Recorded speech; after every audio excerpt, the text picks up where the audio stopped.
Code number 7, reverse integer. In this question, it asks to, given an input integer, it wants you to reverse it. Since the integers can be signed, it doesn't want you to go outside of the range on a 32-bit architecture.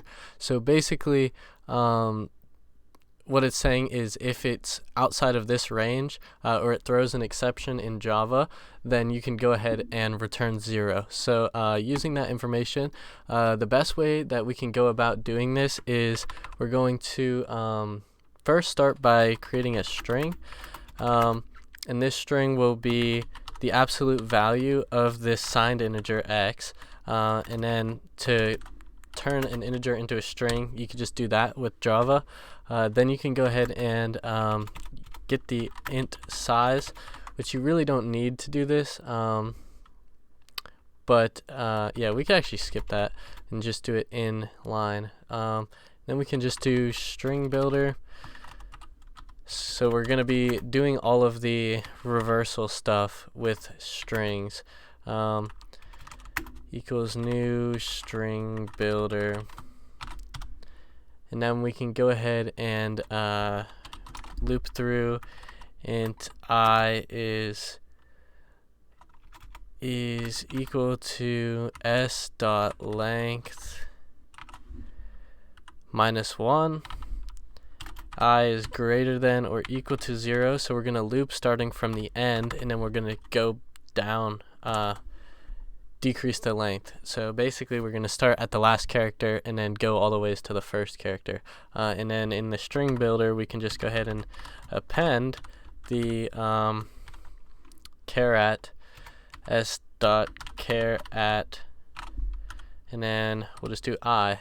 So we'll just be starting at the last one and adding it to this string builder object all the way until we get to the first one. So that reverses it already. So this is going to be pretty quick here. Then we can go ahead and make a new int for the result, which is going to be equal to 0. And we're going to need to do a try and catch block because of that 32-bit architecture throwing an exception if the integer reverses and then becomes out of bounds. Because as you should probably know, maybe you don't know, but unsigned integers have double the amount of integers if they're unsigned than signed integers, so there's only like half of the amount of integers you can do. So it's important to do a try catch for whenever there's going to be an exception thrown when it's out of bounds. So then we're going to do some logic here. If the original x is less than 0, so if it's a negative number, then all you have to do to turn the result into a negative number is just some math where you multiply by -1. And then you can go ahead and return the result. If Java throws that exception, we can go ahead and catch it. Catch, and we'll catch it through an exception, call it E, exception E. It's not important. And then we could just return number 0. This is a pretty quick one. Let's go ahead and see. Looks like we did something wrong. Okay, yeah, that's not result is equal to result times -1. And we messed up here. What did we do?